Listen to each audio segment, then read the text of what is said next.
নমস্কার বন্ধুরা, স্বাগত জানাই আমার আরও একটা নতুন ব্লগে। তো এই ভিডিওটা হলো কয়েকদিন আগের, যেদিন আমরা ঠাকুর যাত্রা করি। তো এই দিনটা অনেক আমার কাছে ভালো একটা দিন আছিল, না চাইতে অনেক কিছু হয়েছে ওই দিন। তো চলো ভিডিওটা স্টার্ট করি। তো নর্মালভাবেই আমরা ভাবছিলাম, আমরা যখন এই ঠাকুরটা কমপ্লিট হয়েছে ধোয়া মোছা করে আমরাই ঠাকুর বসাইমো। তো ঠাকুরের লেগে সব কিছু যখন রেডি করতে আসি, তো ওই দিদন ওই বাড়িতে যায়, ঠাকুর বসানোর নিয়ম জানার। তো এক একজনে এক এক ধরনের নিয়ম কইয়া দেয়, যে গুরুদেব রাধাকৃষ্ণের সঙ্গে রাখবা, আবার লক্ষ্মীনারায়ণ রাখতে পারবা নি, ওই ধরনের। তো আমরা এমন একটা মুশকিলের মধ্যে পড়ছি, এক্ষুনি কী করে কৌ, তো ঠাকুর তো বসাইতে লাগবো, লক্ষ্মীনারায়ণে কিন্তু বসাইতে লাগবো, রাধাকৃষ্ণ বসাইতে লাগবো, গুরুদেব তো বসাইতে লাগবোই। তো কোন জায়গা খারে বয় কিচ্ছু বুঝতেছি না, আর আমরা ঠাকুর ঘরটাও ছোটো হইয়া গেছে। তো এখনই কী করি ভাবতে ভাবতে তো কইলাম চলো ঠাকুরমশাইরে ফোন করে একটু জিজ্ঞাসা করি। তো হে ফোন করছে। তো ফোন করার পরে ঠাকুরমশাইরে যখন জিগাইলাম, তো কাকুয়ে কইসুন ওইভাবে বসাও। তো তারপরেও আবার শুনতেছি না, এইভাবে বসাইলে হইতো না। তো এটা নিয়েও আমি কইছি না, কিচ্ছু করার নাই, ঠাকুরমশাই যেহেতু কইসুন এইভাবে বসাইতাম, তো এইভাবেই বসাইমো। তো তারপরে হঠাৎ করে বাবায় ফোন করছুন, ফোন কইরা কী রে তোরা কীভাবে বসাইতাছ, তো তোর এক কাজ কর, ঠাকুরমশাইরে ফোন করে রাখো আওয়ার লেগা। তো এক্ষণে ওই ঠিক 8টা-9টা বাজে সকাল, যখন আমরা প্রায় অনেক কিছু রেডি করে লেগেছি, তখন ফোন করলে কি ঠাকুরমশাই আইন কইতো, ঠাকুরমশাইটা তো আগের থেকে কইতে লাগে। তো বাবা কইরা তাই যা থাক, তোরা থাক, আমি ফোন করে কইতাছি।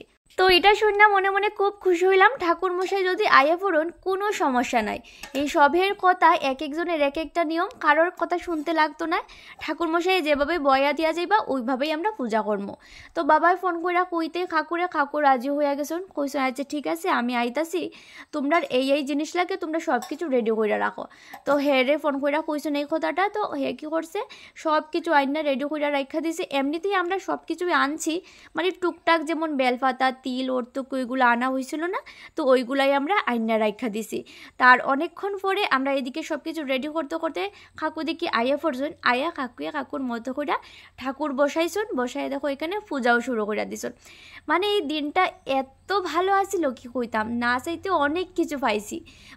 ভাবছি না যে ঠাকুরমশাই আইবা আর এইভাবে এত সুন্দর করে পূজাটা হইব। তো সব সুন্দর করে হয়েছে, ঠাকুর বয়াইছেন, লক্ষ্মী ঠাকুর বয়াইছেন, ঘট স্থাপিত করছেন, প্লাস আমরা দিয়ে অঞ্জলি দেওয়াইছেন, আমরার নামে পূজাও দিছেন, সব কিছু হইয়া গেছে ওই দিন। তো আর তারপরেও আমি এইদিকে সবাইরে কিন্তু চিনি না, তো সবাইরে নিমন্ত্রণও সেইভাবে করতে পারছি না। তারপরেও কিন্তু সবাই আইসন, ওই একজনের মুখের থেকে একজনের শূন্য কইছো না, তারা বাড়িতে তো এমন কেউ নাই নিমন্ত্রণ করার, তো চলো যাই গিয়ে সবে প্রসাদ নেই। যারা আওয়ার নাই কিন্তু তারাও আইয়া কোনো না কোনোভাবে আইয়া প্রসাদ দিছেন। এই দিনটা এত আনন্দের আছে লক্ষ্য হওয়ার মতো না। তো সবের শেষে এখানে দেখো আমরা ভোগ লাগানিও হয়ে গেছে। ঠাকুরমশাই কী করছেন, এইদিকে আমরা পারতাছি না দীক্ষা, তাইনে ঠাকুর করে ডুক্কা সব ভোগ তাইনে সুন্দর করে রেডি করছেন। তো এইখানে আমি দেখো মোমবাতিটা জ্বালাইতেছি, আর বর্মশাই এখানে আমার ভিডিও করে দিতেছে। তো সব কিছু শেষে এখানে আমরা অঞ্জলি দিতেছি।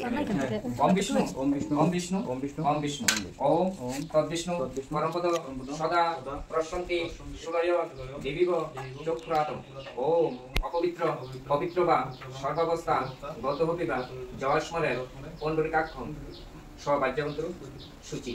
ওম বিষ্ণু ওম বিষ্ণু ওম বিষ্ণু।